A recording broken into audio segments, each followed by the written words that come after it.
Hello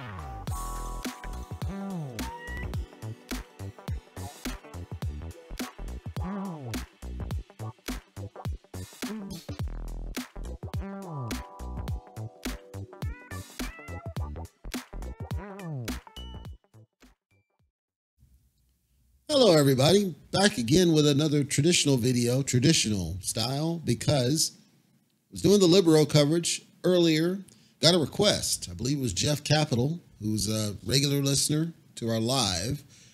Jeff Capital wanted us to do a coverage of a token, and those that know my show know that we're a podcast for the people. We're a show for the people, and we're happy to do any swag, do a swag on any project that you may have. So have us take a look at it. Whether you do it through our comments or fill out our contact form at cryptotalkradio.net. Either way, we're happy to accommodate. One of the ones I felt is a garbage project, and I have to debate whether I do that one because the devs are crap and I know it.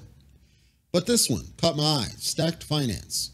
Site is stacked, STACKD.finance. If you want to check it out, I took a look at it. There's quite a few things I didn't like. Let's high level go down.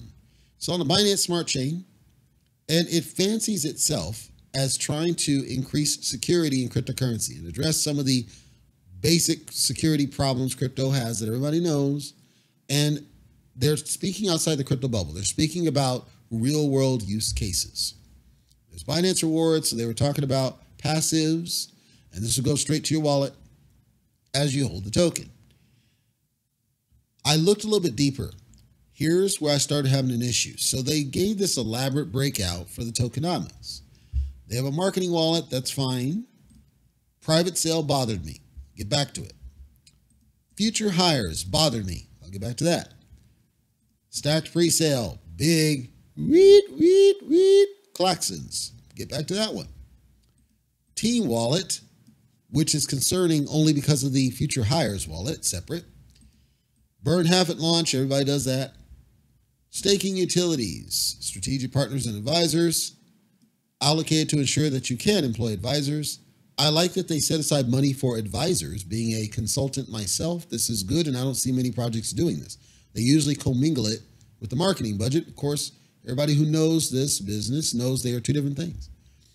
And they exchange listings and liquidity for the exchanges, and they claim to be listed on multiple exchanges in the first year. This is not unrealistic. There are a lot of exchanges out there, they'll list anything. They'll just whatever. So that's fine. Now, let me circle back, folks. I'm cool with a marketing wallet. You need a marketing wallet in order to do actual marketing. I'm fine with this, no problem. Private sale bothers me. I don't like to see when there's a private sale. Private sale usually means that either through their Discord or some other situation, they did a private sale at a steep discount to give people tokens. But the reason this is a big problem is because they then did a PinkSale pre-sale. Anybody who's listened to my show knows I automatically flag anything that has a PinkSale pre-sale as a high risk because, one, PinkSale tends to rip people off at their whim. Two, almost to a fault, PinkSale pre-sale tokens will exhibit a pump and dump graph pattern. We'll get back to that in a second. What then bothered me was this separate wallet allocated for team expansion. The fact that they want to expand the team is not a problem. What bothers me is why then do you have a separate team wallet? Why can't you simply have your team wallet cover any future hires? The reason is because they locked and vested this over a 2-year period for the team wallet.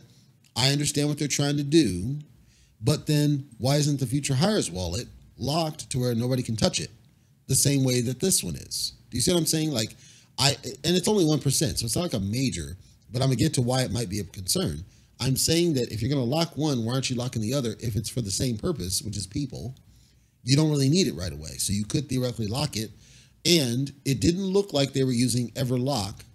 And I'll get back to why I'm calling that out. So I think there could have been options to do that better.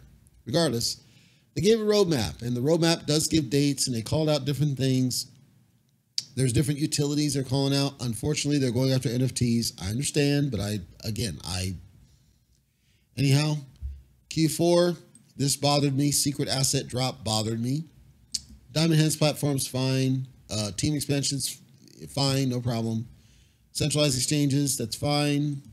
in 2023, philanthropic. Now, the problem here is that anything that's doing philanthropic, charity cases are usually, it's hard to support them. It's not saying they're all scams, but it seems like the vast majority of them turn out to be scams. So that would be concerning.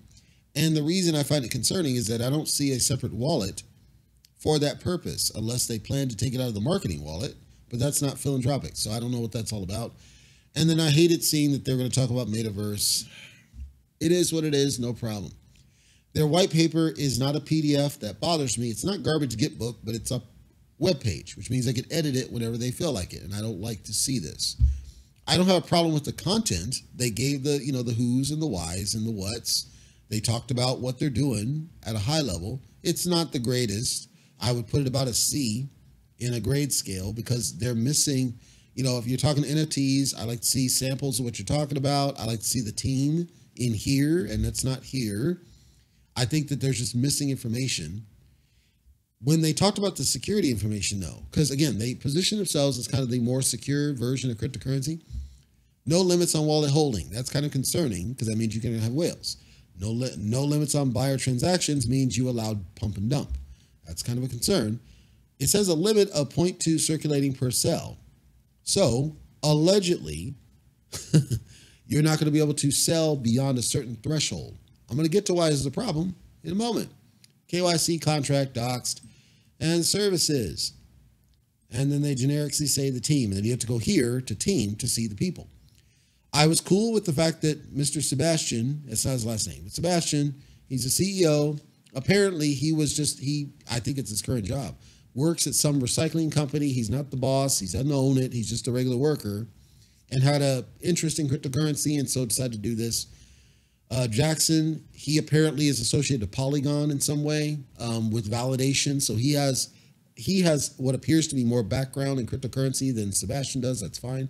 Don't know anything about Rachel, who, because she doesn't have a LinkedIn for some reason, don't know why.